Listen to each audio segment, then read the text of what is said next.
ഏറ്റവും പ്രിയപ്പെട്ട റവന്യൂ വകുപ്പ് മന്ത്രി അഡ്വക്കേറ്റ് രാജൻ സാർ, ഗവൺമെന്റിന്റെ ഒരു മന്ത്രിയുടെ ഇടപെടലുകളുടെ ഒരു പൊതു സ്വഭാവം കണ്ടു എന്ന് പറഞ്ഞാൽ, യഥാർത്ഥത്തിൽ ആ അപേക്ഷ വാങ്ങി പരിശോധിച്ച് മിനിറ്റുകൾക്കകം KSRTC തന്നെ ഒരു ബസ് മേടിക്കാനുള്ള നിർദ്ദേശം വാക്കാൽ തന്നെ അപ്പൊ കൊടുത്തു. പിന്നെ ഓർഡറായി അത് കൈമാറി. ഇന്ന് ഈ ബസ് വരുമ്പോ ഞങ്ങൾ മനസ്സിലാക്കുന്നുണ്ട് 1,98,00,000 രൂപ, അങ്ങനെ പറഞ്ഞാൽ 2 കോടി രൂപ കൊടുത്താണ് KSRTC ഇങ്ങനെ ഒരു ബസ് വാങ്ങി ഈ നാടിന്റെ അഭിമാനകരമായിട്ടുള്ള യാത്രയ്ക്ക് വേണ്ടി തയ്യാറാക്കി നൽകിയത്. എത്ര പറഞ്ഞാലും മതിയാവാത്ത വിധത്തിലുള്ള സന്തോഷമാണ് ഞങ്ങൾക്ക് ഇടയിലുള്ളത്.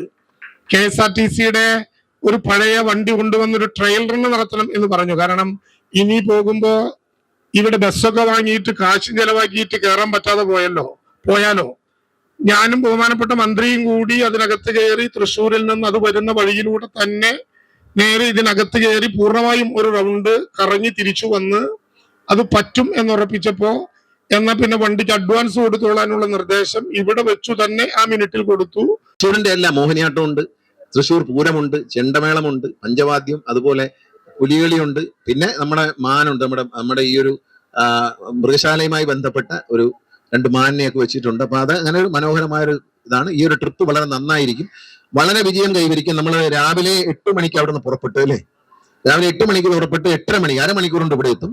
ഇവിടെ എത്തിക്കഴിഞ്ഞാൽ ഇവിടെ എല്ലാം അകത്തെല്ലാം കണ്ടതിന് ശേഷം ആ ട്രിപ്പ് അങ്ങനെ തന്നെ തിരിച്ചങ്ങോട്ട് പോയി വെയിലാകുന്നതിന് മുമ്പേ അങ്ങ് അവിടെ എത്തും. എത്തിക്കഴിഞ്ഞാൽ വൈകിട്ട് 3 മണിക്ക് വീണ്ടും അടുത്ത ട്രിപ്പ്. കാരണം പെരുവെയിലത്ത് രാജൻ എന്നെ അന്ന് കൊണ്ടുപോയിട്ട് എന്റെ കഥ കഴിച്ചളഞ്ഞ് ആ റൗണ്ടിൽ നിന്ന് തുടങ്ങി ഇവിടം വരെ അതിനകത്ത് ഇരുത്തി എന്നെ കൊണ്ടുവന്ന് ഞാൻ അങ്ങ് കരിഞ്ഞു പോയി.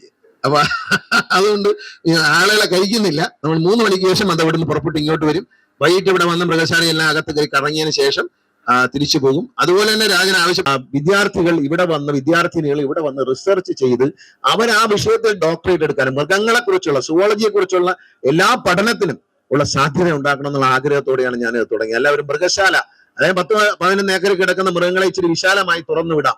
മനുഷ്യൻ കൂട്ടിന്റെ ഉള്ളിലും അതങ്ങനെയാണ്. മനുഷ്യനെ കൂട്ടിലൂടെ പോകുമ്പോൾ പുറത്ത് കരടി വെളിയിൽ, അതിനെ തുറന്നു വിടുക. നമ്മൾ അടിയിൽ കൂടെ ഒരു തുരങ്കത്തിൽ കൂടെ പോവുക, തുരങ്കത്തിനകത്ത് വലയിടുക. ഞാനിതൊക്കെ സ്വപ്നം കണ്ടതാണ്. മാത്രമല്ല ഞാൻ